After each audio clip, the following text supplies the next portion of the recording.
India में बहुत सारे ब्लाइंड पीपल्स भी हैं, तो आरबीआई ने ब्लाइंड लोगों के लिए भी गवर्नमेंट को काम करना चाहिए।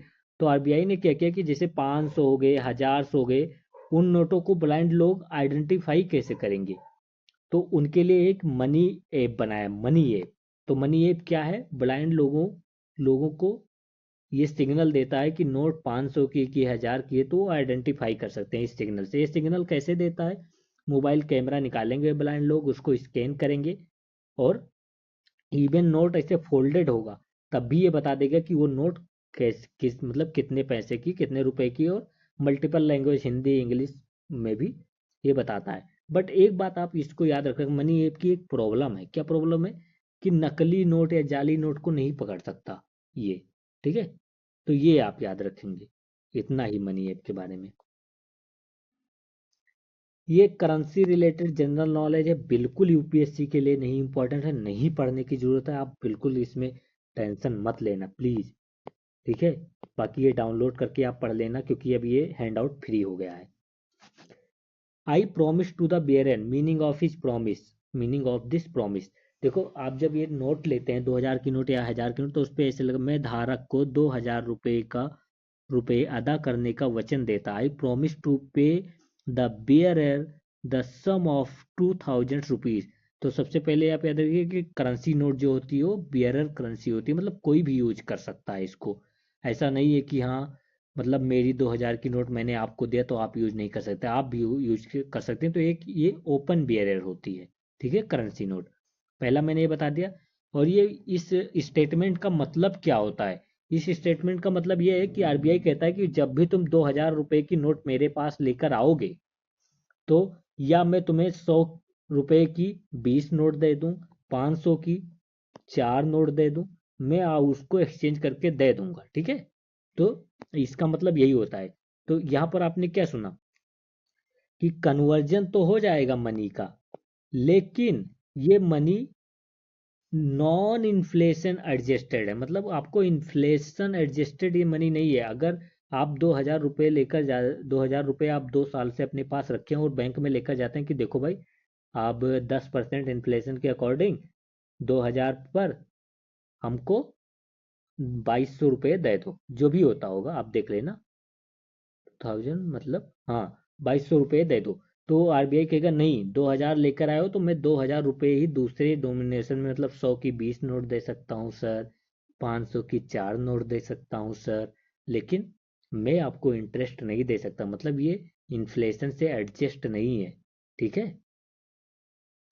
और ये गोल्ड और सिल्वर से भी लिंक नहीं है, कि हाँ तुम नोट लेकर जाओगे, जैसे पहले जमाने में क्या होता था, कि नोट लेकर जाओगे तो वो आपको उतने के इक्वल सिल्वर या गोल्ड का दे देते थे, लेकिन अब ये आज की नोटें गोल्ड और सिल्वर के बेट के लिंक्ड नहीं है, ठीक है। ये जीरो इंटरेस्ट है, मैंने बताया ना कि अगर करेंसी नोट है, zero interest net, anonymous bearer या ओपन बेयरर मैं बता चुका हूँ, कोई भी यूज कर सकता। मेरे पास 2000 की नोट है, मैंने आपको दिया, आप ले जाकर उसको यूज कर लो, कोई प्रॉब्लम नहीं, ठीक है। प्रोमिसरी नोट भी है। देखो, प्रोमिसरी नोट है कि नहीं, इस पे थोड़ा प्रॉब्लम है, क्योंकि जो हमारी एकेडमिक बुक कहती है, वो कहती है कि हाँ, जो ये करेंसी नोट है ये एक प्रोमिसरी नोट्स है, क्योंकि ये प्रॉमिस किया जाता है कि यहाँ एक्सचेंज कर देंगे और ये सब। बट जो हमारा नेगोशिएबल इंस्ट्रूमेंट एक्ट है वो कहता है नहीं, इट इज नॉट प्रोमिसरी। तो वो आप अपना एमसीक्यू देख के क्लिक करना, ठीक है। बाकी ये इतना याद रखना कि इन्फ्लेशन एडजस्टेड नहीं होते, गोल्ड सिल्वर से लिंक नहीं है, करेंसी नोट जीरो इंटरेस्ट होती है, और ये जीरो इंटरेस्ट एनोमिनस बेयरर्स होती है, इतना तो बिल्कुल पक्का है, मतलब श्योर शॉट है, ठीक है। फिर डिमोनेटाइजेशन ऑफ फिएट मनी, इतना इंपॉर्टेंट नहीं है, बस इतना याद रखो कि जो डिमोनेटाइजेशन हुआ था वो 2016 में पहली बार नहीं हुआ था, उससे पहले भी 1946 में, 1978 में हो चुका है। और जो डिमोनेटाइजेशन वो जैसे 8 नवंबर 2016 को जो हुआ था, फाइनेंस मिनिस्ट्री के अंदर एक डिपार्टमेंट है, डिपार्टमेंट ऑफ इकोनॉमिक अफेयर्स। ये वही डिपार्टमेंट है जो आपको पता होगा सीपीआई वगैरह रिलीज करता है, सीपीआई नहीं, डब्ल्यूपीआई आई थिंक, आप देख लेना, ये सब रिलीज करते हैं। तो उन्होंने नोटिफिकेशन निकाला कि देखो 500 और 1000 के जो बैंक नोट्स हैं वो आज से बैन कर दिए जाएंगे, ठीक है। तो ऐसे मतलब बैन हुआ, आप फिर उसके बाद पार्लियामेंट ने एक्ट पास किया और नोट को बैन कर दिया। तो ये प्रोसेस था बैन करने का नोट्स। पूछेगा नहीं यूपीएससी, ठीक है, तो इतना ज्यादा नहीं वो है। डिमोनेटाइजेशन मतलब होता क्या है ये पूछ सकता है। तो demonetisation means the removal of legal tender, not a fiat, the removal of fiat नहीं, the removal of legal tender status of currency notes. तो अभी भी जो डिमोनेटाइज 500 1000 की नोट्स है वो फियाट मनी तो है ही, क्योंकि वो मेजर कर सकते हैं वैल्यू। तो भाई नोट तो वही है ना, वैल्यू तो मेजर कर सकती है, अब कोई ले या ना ले मेजर तो कर ही लेगी। कोई 500 की चीज है तो वो 500 की नोट चल जाए, मतलब मेजर करेगी वैल्यू। और वो सेंट्रल बैंक के द्वारा इशू भी किया गया है। लेकिन क्योंकि यही दो है कि सेंट्रल बैंक से इशू हो और वैल्यू को मेजर कर सके, तो वो दोनों तो वो मनी कर रही है।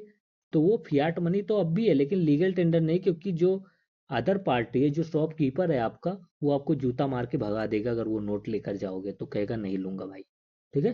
तो इसलिए वो लीगल टेंडर नहीं है।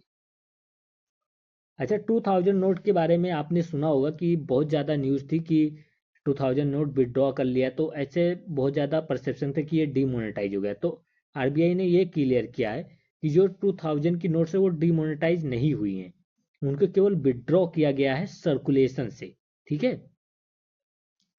तो ये आप याद रखना। तो आपके पास जितने भी 2000 के नोट्स हैं वो बैंक में लेकर जाइए, वो डिपॉजिट कर लेंगे। डजेंट मैटर कि 2 करोड़ है या 200 करोड़ है, ठीक है। फिर आप एक्सचेंज भी करा सकते हैं, ठीक है। बट एक्सचेंज पर थोड़ी लिमिट है कि हाँ, आप जैसे देखो एक्सचेंज पर जमा करने को तो कुछ भी जमा कर सकते हो, बट एक्सचेंज पर अगर जाओ तो कुछ लिमिट है। 20,000 तक ही आप एक दिन में एक्सचेंज करा सकते हैं पर विजिट, ओके। तो 2000 नोट डिमोनेटाइज नहीं हुई, ओनली विड्रॉ की गई है सर्कुलेशन से। यूपीएससी पूछे डिमोनेटाइज तो नहीं, ये नॉट डिमोनेटाइज। आरबीआई गवर्नर से पूछा गया तो उन्होंने कहा कि नहीं, ये डिमोनेटाइज नहीं हुई है और ना ही इसका लीगल टेंडर विड्रॉ किया गया है, ओके। तो आप देखते हैं 2000 मनी में आपको क्या क्या याद रखना है। इस 2000 money is a Fiat money, yes Fiat money तो है ही। लीगल टेंडर है, अभी वो लीगल टेंडर भी है। फिर it is a withdrawn from circulation, yes circulation से विड्रॉ कर ले। Demonetise no, it is not demonetised, okay. तो ये आप याद रखेंगे।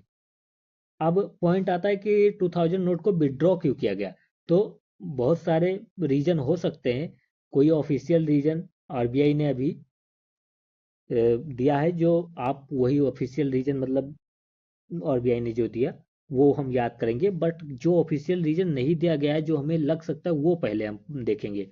क्या है, there is no mention of fighting black money corruption, और ये सब मतलब ये सब रीजन नहीं दिया गया है विड्रॉन का, कि हाँ ब्लैक मनी से फाइट करने के लिए हमने 2000 के नोट को विड्रॉ कर लिया। तो ये याद रखना, क्योंकि यूपीएससी कहेगा तो यही ये ऑप्शन जरूर देगा, ठीक है।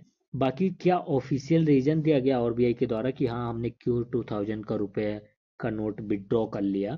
तो आरबीआई ने कहा कि जो 2000 के नोट वाला जो इशू किया गया था वो टेम्पोररी रीजन के लिए इशू किया गया था, क्योंकि उस समय जब डिमोनेटाइज हुआ था तो जो मनी के मतलब प्रॉब्लम थी उसको, मनी डेफिशिएंसी की जो प्रॉब्लम थी उसको सॉल्व करने के लिए किया गया था, जो कि अब सॉल्व हो गई। तो इसलिए इसका जो पर्पस था वो फुलफिल हो गया, ठीक है।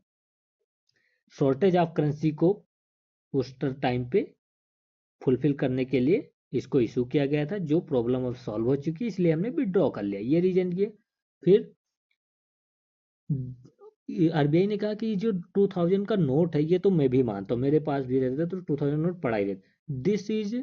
This note is not commonly use for transaction. लोग जनरली 2000 की नोट ट्रांजेक्शन, अब शॉपकीपर पे आप जाते हो, आप 2000 का नोट देते हो और अगर आप 100 रुपए का भी सामान लेने को बोलते हो तो वो मना कर देता था जनरली, कि यार इतने का चेंज नहीं है हमारे पास, ठीक है। तो कॉमनली लोग यूज ही नहीं करते तो सर्कुलेशन में रहने का क्या मतलब। फिर आरबीआई की क्लीन नोट पॉलिसी क्या कहती है कि हमारी नोट जो हैं उस नोटों को हम हमेशा चेंज करके नई नोटों में चेंज करते रहेंगे। तो जो 2000 नोट का जो पेपर का जो लाइफ था वो 4 to 5 ईयर्स ही था, जो कि अब 2016 से कंप्लीट हो चुका है। तो अब उनकी विदरिंग स्टार्ट हो इससे पहले उनको वापस बुला लिया गया। तो ये सब रीजन आरबीआई ने दिया है, थोड़ा देख लेना, ठीक है। बाकी देखो ये सब अगर आप ये सोच रहे हो इतना कैसे बढ़ाया जा रहा है, यहाँ पर देख लीजिए, कह रहे हैं कि जो ग्रेसम लॉ है, गुड बैड मनी है, सॉफ्ट हार्ड करेंसी है। मैं यहाँ पर भी बता सकता हूँ लेकिन नहीं बताऊंगा, वो वहीं पर बताऊंगा जहाँ सर ने बताया है। तो ये 3B में दिया गया है, ये हटा दिया गया 3B में जो दिया गया है, तो ये सब वहीं मैं बताऊंगा। तो वहां पर आप ये समझ सोचिएगा कि कुछ छूट रहा है, कुछ नहीं छूट रहा, ठीक। तो हमने कमोडिटी मनी देख लिया, ये इनकी इंट्रिंसिक वैल्यू होती है, यस होती है। अगर तुम्हें नहीं कॉन्सेप्ट आता तो रट्टा मारो कि हाँ कमोडिटी मनी की इंट्रिंसिक वैल्यू है, मेटालिक मनी की इंट्रिंसिक वैल्यू है। बट पेपर करेंसी हो गया, टोकन करेंसी हो गया, फियाट मनी हो गया, लीगल टेंडर्स करेंसीज हो गए, इनकी कोई इंट्रिंसिक वैल्यू नहीं है। बैंक मनी या डिपॉजिट मनी, इनकी भी कोई इंट्रिंसिक वैल्यू नहीं है। क्रिप्टो करेंसी की इंट्रिंसिक वैल्यू नहीं है, तो यहाँ से इनकी इंट्रिंसिक वैल्यू नहीं होती। तो हमने commodity money, metallic money, paper money ये कंप्लीट कर लिया। बैंक मनी की तरफ चलते हैं। बैंक मनी या डिपॉजिट मनी, ठीक है, देखते हैं इनके बारे में। तो सबसे पेपर ऑर्डर्स देखते हैं। पेपर ऑर्डर जैसे चेक हो गया, डिमांड ड्राफ्ट हो गए, ये सब बैंक मनी के अंडर ही आते हैं। तो चेक और डिमांड ड्राफ्ट, तो चेक के बारे में अगर बात करें या डिमांड ड्राफ्ट के बारे में बात करें, तो वायसराय जो रिपन थे, रिपन जिनको कहा जाता है father of local governance, okay, local government in India, Lord Ripon को ही कहा जाता है। इन्होंने ही जो एल्बर्ट बिल कंट्रोवर्सी हुई थी, इन्हीं के टाइम पे हुई थी, आप लोगों को पता ही होगा। इन्होंने पास किया था निगोशिएबल इंस्ट्रूमेंट एक्ट 1881, जिसका प्राइमरी ऑब्जेक्टिव था जो डिस ऑनर है या फ्रोजरी है चेक में, उसको कम किया जाए। ओके, जालसाजी जो चेक में किया जाता है, या चेक जो अस्वीकार हो जाता है अपर्याप्त रकम होने के चलते, इन सब के प्रॉब्लम को डील करने के लिए ये एक्ट पास हुआ था। तो ये आप याद रखेंगे थोड़ा, ठीक है। अगर चेक की बात करें तो जनरली उसमें 3 पार्टीज इन्वॉल्व होती हैं। एक ड्रॉवर होता है जो सेंड करता है, मतलब जो पैसा सेंडर होता है। एक बैंक होता है बीच में, और एक जो रेसिपिएंट होता है या पेई कहते हैं उसको। तो एक लेने वाला, एक देने वाला, बीच में बैंक, ठीक है। तो ये 3 पार्टी, ये सब तो आप पता ही होगा। अगर टाइप्स ऑफ चेक की बात करें, ये सब तो आप पढ़ लेते, बट फिर भी मैं बता रहा हूँ कि एक होता है स्टेल, मतलब जो टाइम उस पे दिया गया, उसके अगर 3 मंथ का टाइम होता है, अगर उसके अंडर उसको विड्रॉ नहीं किया गया तो वो खराब हो जाएगा। 3 महीने बाद नहीं डाला तो बासी, अस्वीकार होगा। पोस्ट डेटेड, पोस्ट डेटेड मतलब आज, जैसे 1 फरवरी है, मैंने 10 फरवरी का चेक पाक कर लिख कर दे दिया कि हाँ 10 फरवरी को जाना और ये पैसे निकाल लेना, तो ये पोस्ट डेटेड हो गया, ठीक है। बाकी आईएफएससी कोड तो आपको पता है, जैसे पिन कोड होता है आपके एरिया का, वैसे बैंक का पिन कोड क्या होता है, आईएफएससी कोड, ठीक है। वो 11 नंबर का होता है। बाकी आप ये देख लेना, इतना इम्पोर्टेंट नहीं है, जो इम्पोर्टेंट है उतना मैं बता दे रहा हूँ। Demand draft and over draft में थोड़ा मतलब डिफरेंट पता होना चाहिए। तो ओवरड्राफ्ट क्या होता है? ओवरड्राफ्ट, आप जस्ट एज्यूम कीजिए कि ये एसबीआई है, इसमें आपका बैंक अकाउंट है, इसमें आपकी सेविंग है, मतलब सेविंग अकाउंट है, और उसमें आपके 1000 रुपये पड़े हैं, ठीक है। तो आप उसको कैसे कैसे यूज कर सकते हो? आप डेबिट कार्ड से, मतलब एटीएम आपके पास है, उससे पैसा निकाल के यूज कर सकते हो, अंगूठा लगा के निकाल के यूज कर सकते हो, चेक, आरटीजीएस, यूपीआई टेक्नोलॉजी का यूज करके कर सकते हो, ठीक है।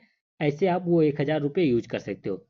लेकिन जरा सोचो, अगर आपके पास 1000 रुपये है, लेकिन आपको ऐसा मतलब नीड हो कि हाँ मुझे 2000 या 2500 रुपये चाहिए, तो आपके अकाउंट में तो 1000 ही रुपये हैं, तो 2500 रुपये, तो आप क्या कहोगे कि आप 1500 का बैंक से टेम्पोररी लोन ले लेंगे, मतलब टेम्पोररी लोन।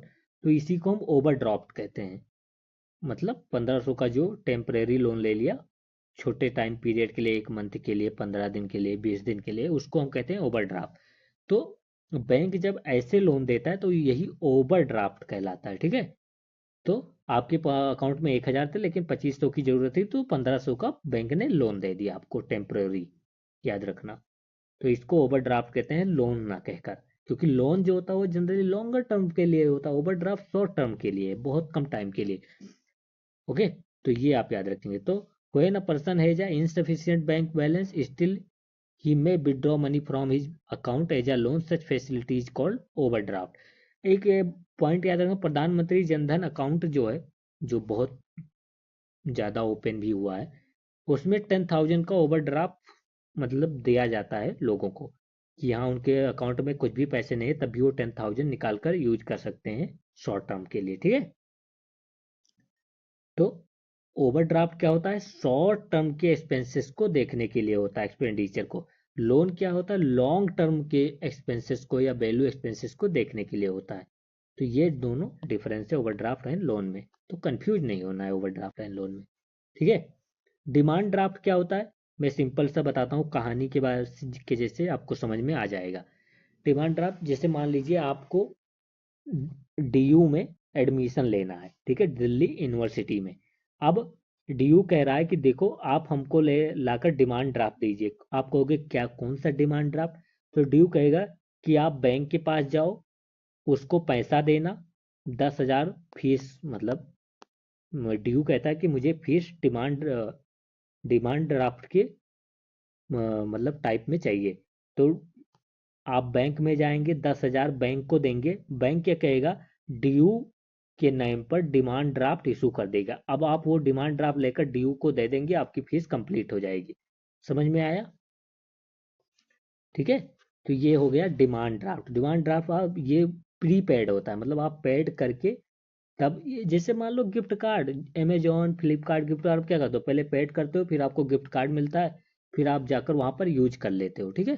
तो वैसे ही पेटीएम में पे करके गिफ्ट कार्ड लेते हो, फिर फ्लिपकार्ट पे जाकर यूज कर लेते हो, वैसे यहाँ पर क्या करोगे, बैंक को पैसा दोगे, बैंक जिस भी कॉलेज के नाम पर कहोगे उस कॉलेज पे डिमांड ड्राफ्ट इशू कर देगा, और वो जाकर आप उस कॉलेज में जमा कर दोगे, और वो प्रोफेसर क्या करेगा, कॉलेज में ले जाकर जब वो डिमांड ड्राफ्ट देगा तो उसको पैसा मिल जाएगा, ठीक है।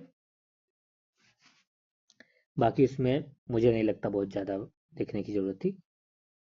चेक के बारे में अब बात करते हैं। चेक जो एनपीसीआई का चेक ट्रांजैक्शन सिस्टम है, इस पे वर्क करता है, और पॉजिटिव पे मैकेनिज्म। तो पहले आप ये दोनों टर्म याद रखो, cheque truncation system and positive pay mechanism is related to the cheque, okay. या CTS and positive pay mechanism is related to the cheque. Cheque dishonour को, फ्रॉजरी को, जालसाजी को कम करने के लिए ये सिस्टम लाया गया, ठीक है। तो अब मैं इसको समझाने का वैसे कोई ज़्यादा मतलब मुझे नहीं लगता, क्योंकि यूपीएससी ऐसा नहीं पूछेगा कि ये कैसा होता है। बट आप ये जब चेक ट्रांक जो सीटीएस, सबसे पहले मैं समझाता हूँ सीटीएस क्या है। जैसे कि मान लीजिए, ये यहाँ पर आप ये छोड़ दीजिए, आप मान लीजिए कि आपको कोई चेक देता है, ये है ए और ये बी है, ये ने बी को चेक दिया, ठीक है, 1,000 रुपए का। अब ए ने बी को चेक दिया 1,000 रुपए का। अब बी क्या करेगा, बैंक में ले जाकर उसको जमा करेगा, और बैंक क्या करेगा, उसको पैसा रिलीज कर देगा। लेकिन बैंक पैसा रिलीज करने से पहले ये वेरीफाई करेगा कि क्या जो मतलब ये चेक जो होगा, जैसे देखो ये का अकाउंट अगर मान लो एक्सिस में है और बी का अकाउंट एसबीआई में है, ठीक है।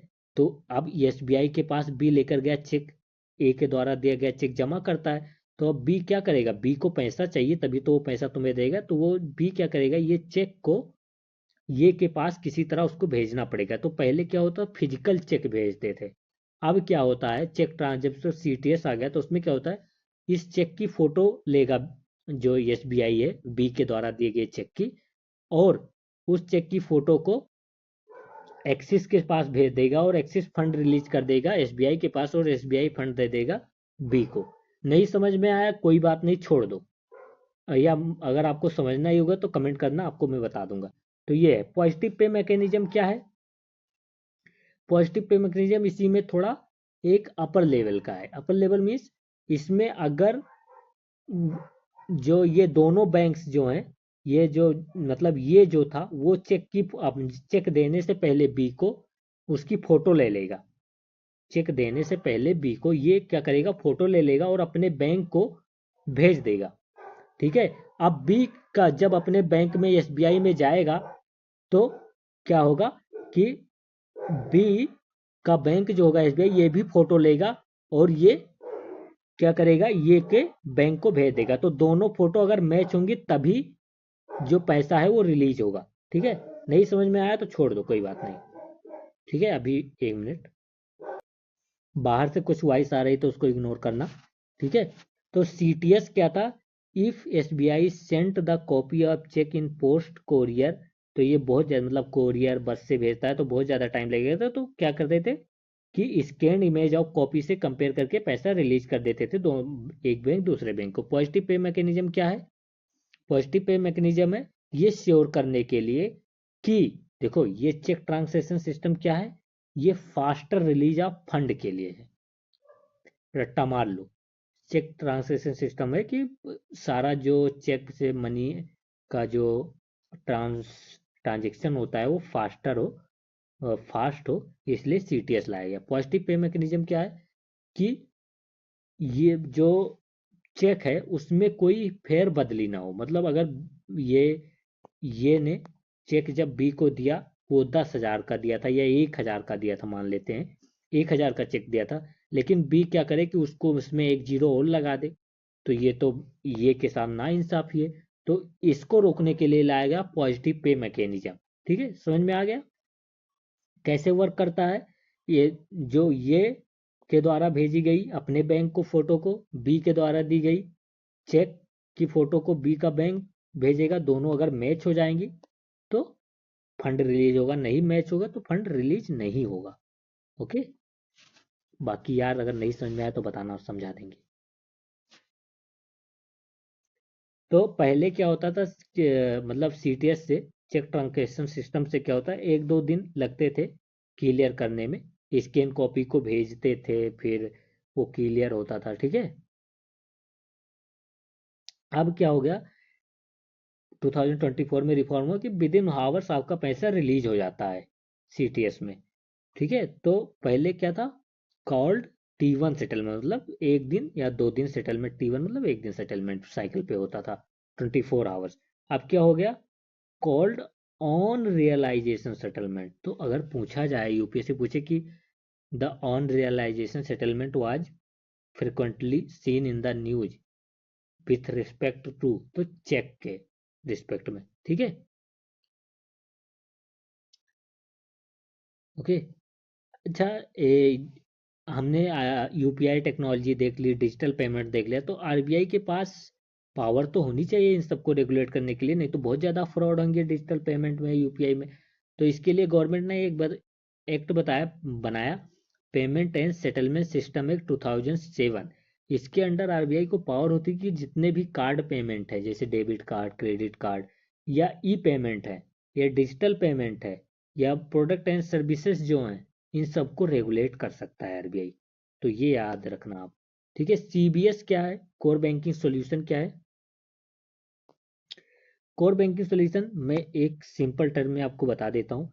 आपने एसबीआई में अपना अकाउंट खोला दिल्ली में, ठीक है, दिल्ली के ब्रांच में एसबीआई में आपने अकाउंट खोला, आप सूरत गए, तो आप कोर बैंकिंग सॉल्यूशन का यूज करके अपना अकाउंट विजिट कर सकते हैं सूरत में। ठीक है, तो ये हो गया कोर बैंकिंग सॉल्यूशन। ठीक है, तो यहाँ पर देखिए, it is a banking software with a web platform for centralise data management, branchless banking provide करता है। तो ये सॉफ्टवेयर ऐसा सॉफ्टवेयर है जो, मतलब आप कहीं पर भी हो अपना बैंक अकाउंट मैनेज कर सकते हैं एक सॉफ्टवेयर से। ठीक है, जैसे यू कुबेर जो है वो आरबीआई का कोर बैंकिंग सॉल्यूशन है, वैसे अदर बैंक का भी होता है। ठीक है, तो कहीं पर भी आप अपने बैंक को मैनेज कर सकते हैं। तो ये यूपीएससी ने पूछा भी था, कोर बैंकिंग सॉल्यूशन किसके रीजन से मेंशन था न्यूज में। तो आप यहाँ पर देख सकते हैं, पहला कह रहा है कि it is a networking of bank branches which enable customer to operate their account regardless where they open their accounts. Yes, यही है ना, तो फर्स्ट तो करेक्ट है। It is a effort to increase RBI control over commercial bank through computerisation. ऐसा हमने कुछ देखा है नहीं, तो ये इनकरेक्ट हो जाएगा।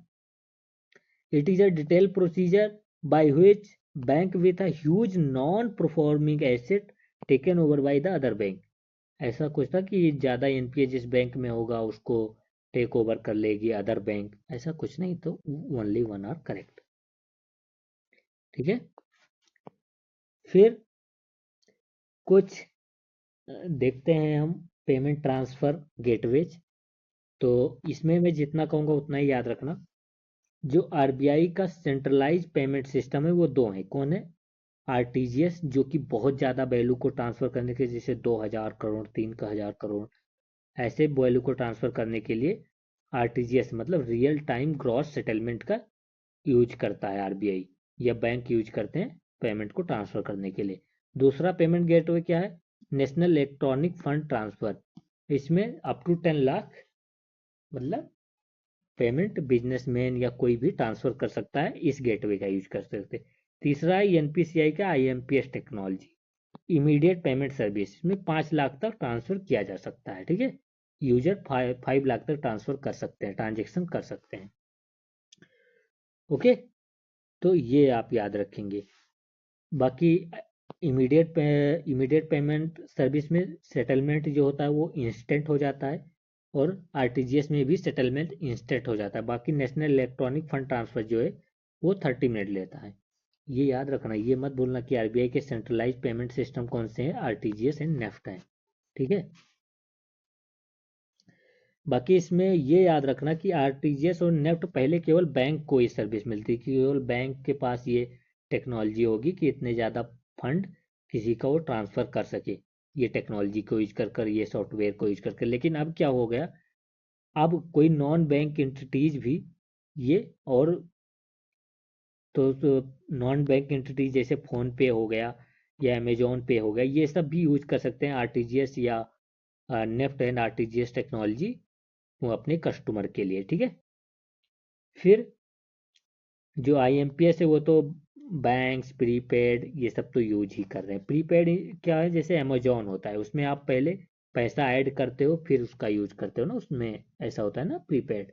प्रीपेड गिफ्ट कार्ड भी आपका प्रीपेड होता है, तो आपको पता होगा इसी को प्रीपेड कहते हैं। तो आरबीआई के सेंट्रलाइज पेमेंट सिस्टम क्या है, जो आरबीआई मैनेज करता है, रेगुलेट करता है, वो है आरटीजीएस लार्ज वैल्यू के लिए, नेफ्ट 10 लाख के लिए, और एनपीसीआई मैनेज करता है पेमेंट ट्रांसफर गेटवे कौन सा, आईएमपीएस, जो कि 5 लाख तक है। ओके, बस अब छोड़ दो। अच्छा, ये देखना, light light weight payment and settlement system, ये किसके लिए, इमरजेंसी के लिए। मान लो कोई नेचुरल डिजास्टर आ गया, गॉड ना करे, या कोई वार हो गई, तो जो आरटीजीएस है, यूपीआई टेक्नोलॉजी है, नेफ्ट है, ये सब के लिए बहुत ज़्यादा रिसोर्सेज चाहिए ना वर्क करने के लिए। तो वार के टाइम पे इतना रिसोर्सेस हो सकता है, या कोई मतलब क्लाइमेट डिजास्टर एरिया में हो सकता है ये सारे इंफ्रास्ट्रक्चर खराब हो जाए। तो वहाँ पर आरबीआई ने कहा कि हमने एक टेक्नोलॉजी डेवलप की है जिसका नाम है एलपीएसएस, जो लाइट वेट पेमेंट है सेटलमेंट सिस्टम है, जो बहुत कम टेक्नोलॉजी पे भी वर्क करेगा। ठीक है, तो इसका इसीलिए can be operated from any were by minimum staff and minimum technology. तो ये है, मतलब ये कह सकते हो कि ये एक, आप कह सकते हो कि एक मेजर से, या एक, आप कह सकते हो एक और वे है प्रॉब्लम को सॉल्व करने के लिए। जैसे एग्जाम्पल के तौर पे देखते हैं, आपके घर में इलेक्ट्रिसिटी गई तो आपके पास जनरेटर है इमरजेंसी के लिए। ठीक है, इलेक्ट्रिसिटी। वैसे अगर आरटीजीएस हो गया, नेफ्ट हो गया, यूपीआई हो गया, अगर खराब हो गया तो एलपीएसएस पेमेंट ट्रांसफर में आ जाएगा काम करने के लिए। ठीक है, बाकी छोड़ दो। एनपीसीआई के बारे में देखते हैं थोड़ा, जितना बताऊंगा उतना ही पढ़ना, बाकी आप ये इसमें देख लेना। National Payment Corporation of India, तो ये पहली बात याद रखो 2008 में बनी। ये एक कंपनी एक्ट के अंदर हुई, मतलब रजिस्टर की गई कंपनी एक्ट के अंदर। तो ये एक कंपनी है, लेकिन ये company not for profit company, मतलब इसका जितना भी प्रॉफिट होगा वो बिजनेस एक्सपेंशन में ही लग जाएगा। ओरिजिनली जो इसको फाउंड किया गया था वो बैंक, और जो 10 बैंक्स विथ 100 करोड़ कैपिटल के साथ बैंकों ने इसको मतलब फाउंडेशन रखी थी और इस्टेब्लिशमेंट किया था। लेकिन बाद में 2020 में पेटीएम हो गया, फोन पे हो गया, अमेजोन पे हो गया, ये भी शेयर होल्डर बन गए हैं एनपीसीआई के। ठीक है, तो ये याद रखना। ठीक है, तो इसका ऑब्जेक्टिव क्या है कि कॉस्ट इफेक्टिव टेक्नोलॉजी प्रोवाइड करे पेमेंट की दुनिया में। ओके, फाइनेंशियल इंक्लूजन भी प्रमोट करे। तो ये सब इसके क्या है, ऑब्जेक्टिव है। तो 3 पॉइंट इसमें जो मैं कहूँगा वो याद रखना। 2008 ईयर याद रखोगे, नॉट फॉर प्रॉफिट कंपनी ये याद रखोगे, बैंक के साथ कुछ जो ये पेटीएम फोन पे है ये भी शेयर होल्डिंग करते हैं ये याद रखोगे। बस इतना ही याद कर लो, 3 ही कहा था।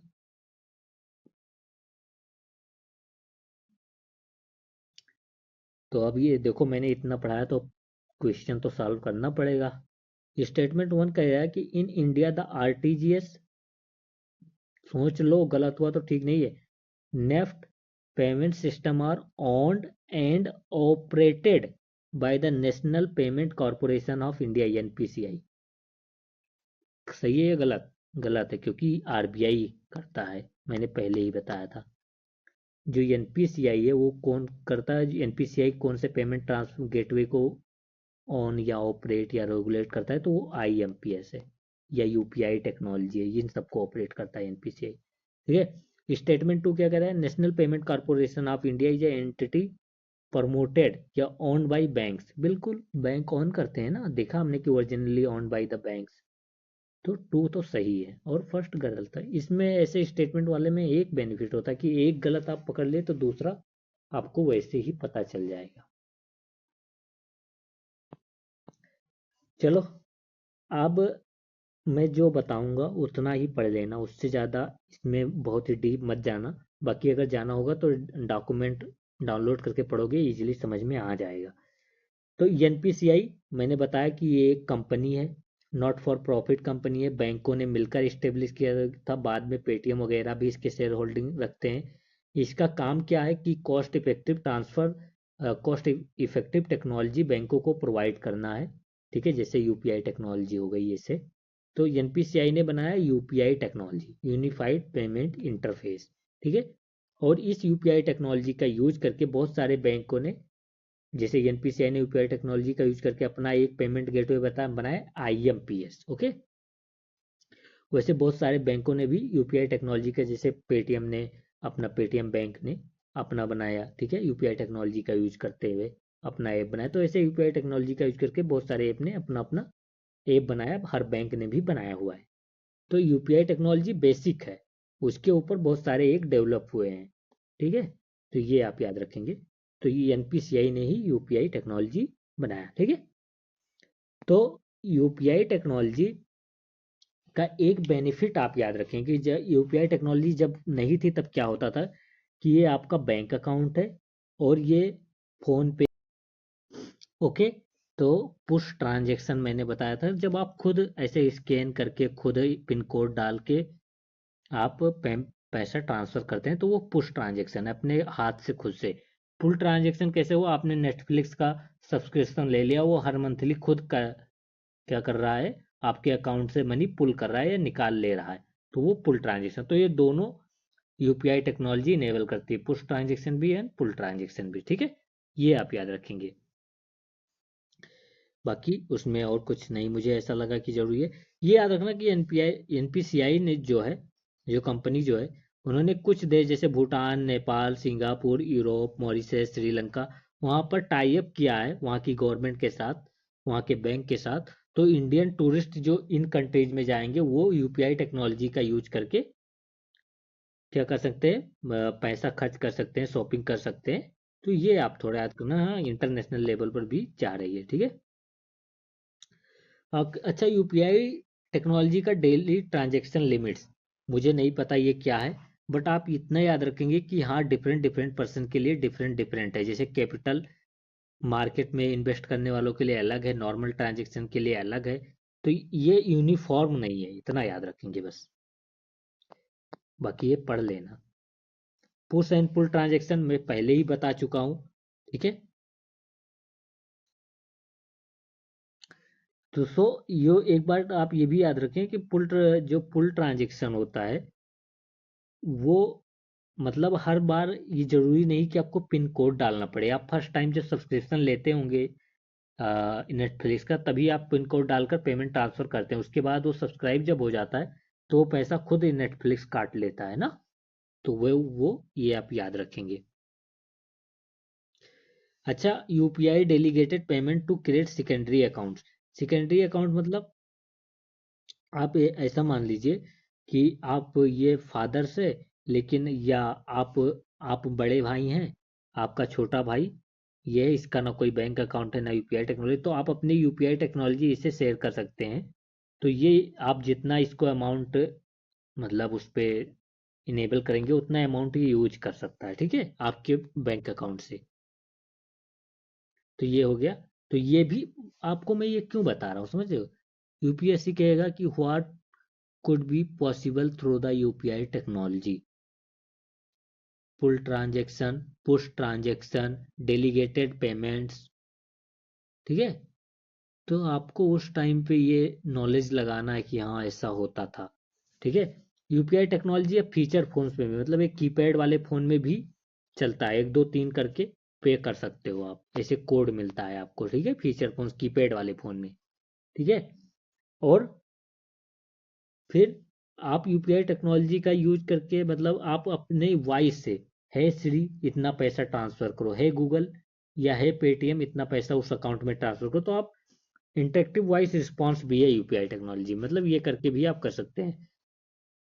Missed call based payment system भी है। Missed call based payment system मतलब आपने क्या किया कि आपने अपने बैंक को कॉल किया and then system call him back IBR, तो आईबीआर मोड में करके आप पैसे ट्रांसफर करता। आपको इतना याद करना कि हाँ ऐसे कॉलिंग बेस्ड पेमेंट सिस्टम मतलब ट्रांसफर पेमेंट सिस्टम भी है। यूएसएसडी क्या है, वो कोड के द्वारा ट्रांसफर करना, ठीक है, यूपीआई टेक्नोलॉजी में। फिर प्रॉक्सिमिटी बेस्ड भी, प्रॉक्सिमिटी साउंड बेस्ड भी ट्रांसफर हो सकता है यूपीआई टेक्नोलॉजी का यूज करके, ठीक है। साउंड बेस्ड का यूज करके कॉन्टेक्टलेस पेमेंट ट्रांसफर किया जा सकता है थ्रू द फोन। फिर यूटिलिटी बिल जैसे इलेक्ट्रिसिटी बिल, ये भी आप फीचर फोन से कर सकते हैं, कीपैड फोन से कर सकते हैं। मैं बता चुका हूँ क्वेश्चन कैसे आएगा, आप मत इसमें कंफ्यूज होना। User need to link the bank account with the feature phone, money transfer, check account balance, pay utility bill, recharge, face tax, ये सब किया जा सकता है फीचर फोन से ही, मतलब जितना आप स्मार्टफोन में है उतना फीचर फोन में भी, ठीक है। तो ये सब आप याद रखेंगे। अच्छा, यूपीआई ऑब्जर्वेशन यहाँ पर देखते हैं। अगर आप यहाँ पर देखेंगे नंबर ऑफ यूजर्स और digital transaction, number of digital transaction in crore, वो जनरली मतलब स्टेडली इंक्रीज हुआ है। वैसे number UPI share in digital transaction वो भी कंटिन्यूसली इंक्रीज ही हुआ है, तो ये स्टेडली इंक्रीज हुआ है दोनों।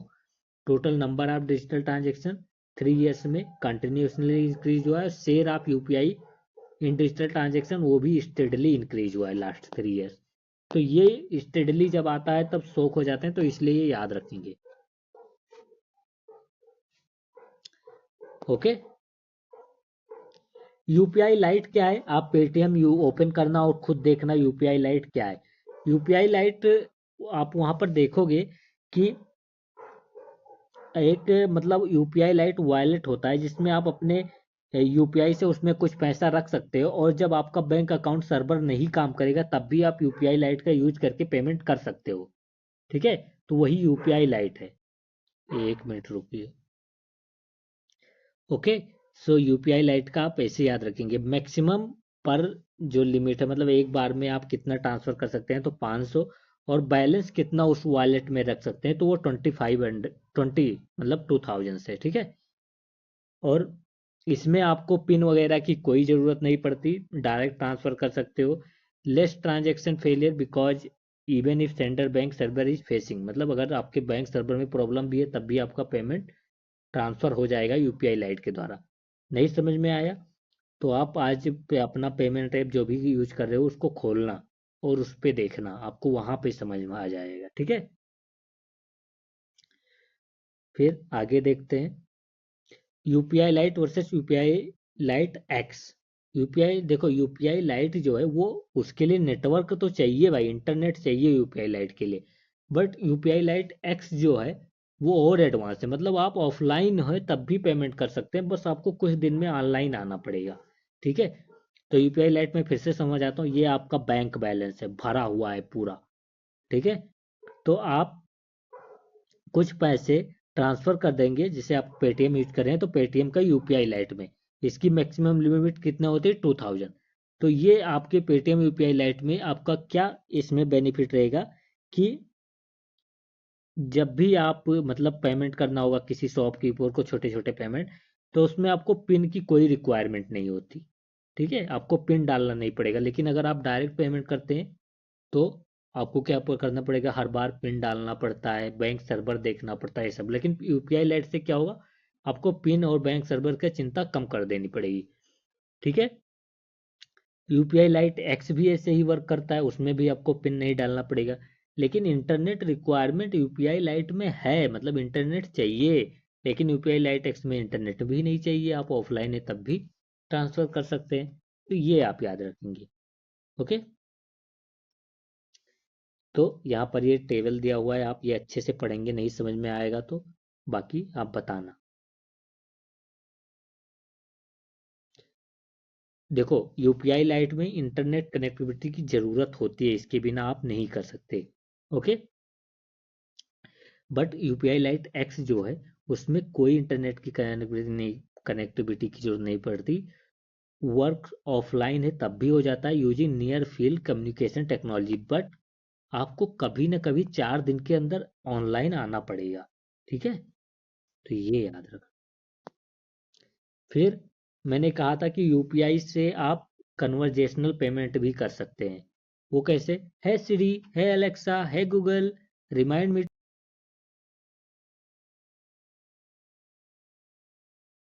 1 मिनट।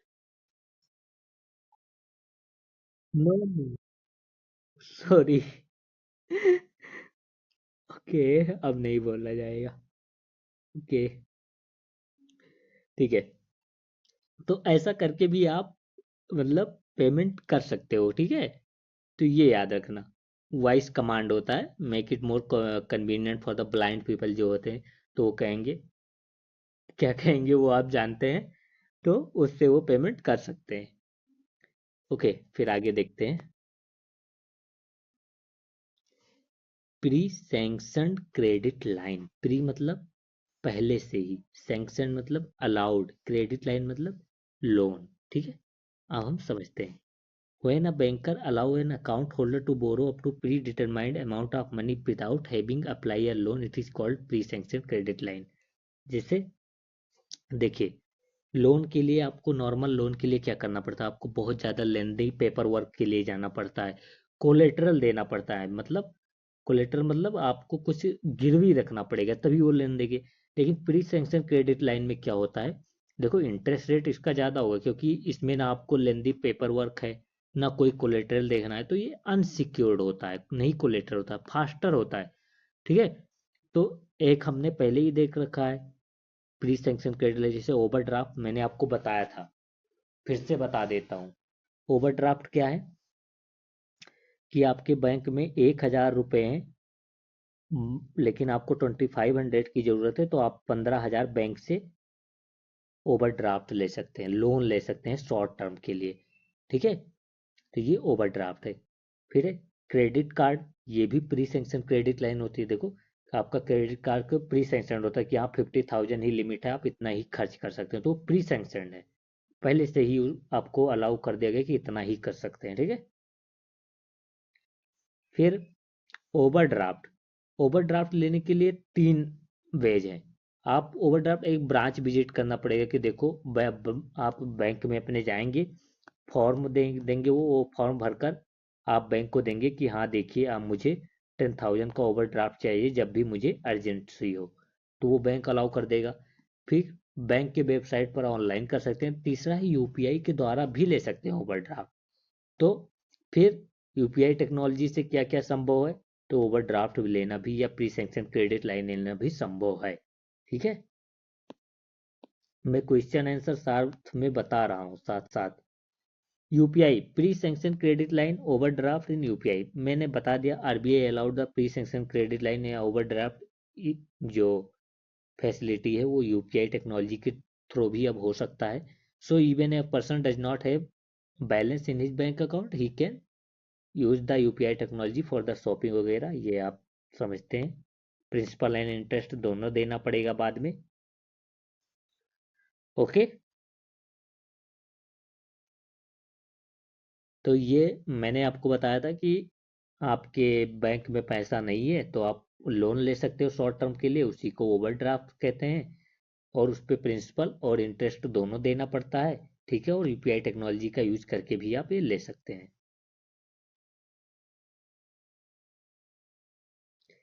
फिर benefits of UPI overdraft facility, तो बाय नाउ पे लेटर का ऑप्शन देता है, मतलब अभी आप खरीद लो पैसा लोन लेकर, बाद में हमें पे कर देना इंटरेस्ट के साथ, ठीक है। तो शॉपिंग वगैरह ये सब पुअर लोग जो हैं, डेली कंज्यूमर जो हैं, डेली जो थोड़े थोड़े पैसों की जरूरत पड़ती है, कुछ लोगों की सैलरी लास्ट में आती है, तो ओवरड्राफ्ट फैसिलिटी उनकी हेल्प करेगी ना उसमें। तो ये सब आप पढ़ लेना बाद में। इंटर ऑपरेबल कार्डलेस विड्रॉल, ठीक है। अब देखो, आप एटीएम में जाते हो तो आपको क्या करना पड़ता है, एटीएम में विड्रॉ करने के लिए आपको पहले कार्ड, नॉर्मली आप कार्ड इंसर्ट करते हो, पिन डालते हो, पैसा आप विड्रॉ करते हो एटीएम से। लेकिन अब क्या हुआ है, कार्डलेस ट्रांजेक्शन हो, आप जाएंगे एटीएम में, वहां पर मैंने देखा है वहां पर आपको क्यूआर कोड दिखेगा, या आप यूपीआई टेक्नोलॉजी का यूज करके आप उसको स्कैन करके एटीएम में पैसा ट्रांसफर करेंगे, एटीएम आपको पैसा दे देगा। तो ये हो गया inter operable cardless cash withdrawal ATM machine से, ठीक है। फिर ऐसा ही है, ये क्यूआर कोड बेस्ड जो है coin bending machine using UPI. पहले क्या होता था, अगर आपको 10-10 रुपए के सिक्के चाहिए तो आपको इसमें 100 रुपए डालते तो वो 10-10 का 10 सिक्के दे देता, 100 रुपए की फिजिकल नोट। अब आप इस पे ऐसे क्यूआर कोड लगेगा, लगा रहेगा क्वाइन बेंडिंग मशीन पे, आप वो क्यूआर कोड स्कैन करके पैसा ट्रांसफर करेंगे 100 रुपए इस मशीन में, और ये 10-10 के सिक्के दे देगा। तो ये भी यूपीआई टेक्नोलॉजी से अब इनेबल्ड हो गया है, ठीक है। फिर UPI for cash deposit machine, देखो कैश डिपॉजिट करने के लिए पहले आप पैसा लेकर जाते थे वहां पर, मतलब तब वो डिपॉजिट होता था, आप एटीएम के जैसे मशीन होती थी। लेकिन अब क्या कर सकते हैं, आप यूपीआई टेक्नोलॉजी का यूज करके, ठीक है, यूपीआई टेक्नोलॉजी का यूज करके आप क्या कर सकते हैं, लॉगिन कर सकते हैं डायरेक्टली अपने बैंक अकाउंट में, और कैश आप डिपॉजिट कर सकते हैं, ठीक है। नहीं समझ में आएगा तो बताना। पहले क्या होता था कि लॉगिन बाय या inserting debit card, debit card आप से लॉगिन करते थे, वो अभी भी अवेलेबल है। लेकिन आप क्या कर सकते हैं, आप स्कैन कर सकते हैं यूपीआई से ऐप से अपने, और डायरेक्टली अपने वो उस मशीन में लॉगिन हो जाएगा और आप उसमें अपना कैश डिपॉजिट कर सकते हैं, ठीक है। ये हो गया UPI for cordless cash withdrawal at ATM, ये मैंने आपको बता ही दिया था। पर आप ट्रेडिशनली क्या करते हैं, आप एटीएम लेकर जाते हैं, डेबिट कार्ड लेकर जाते हैं, एटीएम में इंसर्ट करते हैं तो पैसा वो निकाल कर देता है। अब क्या होगा, आप यूपीआई उस एटीएम में आपको ऐसे क्यूआर कोड दिखेगा, आप उसको स्कैन करके एटीएम में पैसा ट्रांसफर करेंगे, एटीएम आपको कैश दे देगा, ठीक है। हाँ, एनपीसीआई का, एनपीसीआई ने यूपीआई टेक्नोलॉजी बनाई थी, और एनपीसीआई ने ही भीम ऐप बनाया है, जिसका नाम है भारत इंटरफेस फॉर मनी। ये भी मनी ट्रांसफर के लिए ही यूज किया जाता है, आप ये याद रखेंगे। एंड्रॉयड हो, आईओएस हो, सब में चलता है। और इवन नॉन स्मार्टफोन में जैसे बेसिक फीचर में भी ये जो भीम टेक्नोलॉजी है यूपीआई की वो चलती है, ठीक है। और ये पीर टू पीर ट्रांजेक्शन करता है, पीर टू पीर मतलब bank account to bank account, wallet में मनी नहीं आपकी जाएगी, ओके। ना मल्टीपल बैंक अकाउंट के जो मल्टीपल एप्स आप बैंक अकाउंट के वो इंस्टॉल करना पड़ेगा अगर आप भीम जो यूपीआई टेक्नोलॉजी का यूज कर रहे हैं तो। इसमें 3 फैक्टर ऑथेंटिकेशन होता है, ठीक है, ये आप याद रखेंगे। बाकी आप रहने दीजिए।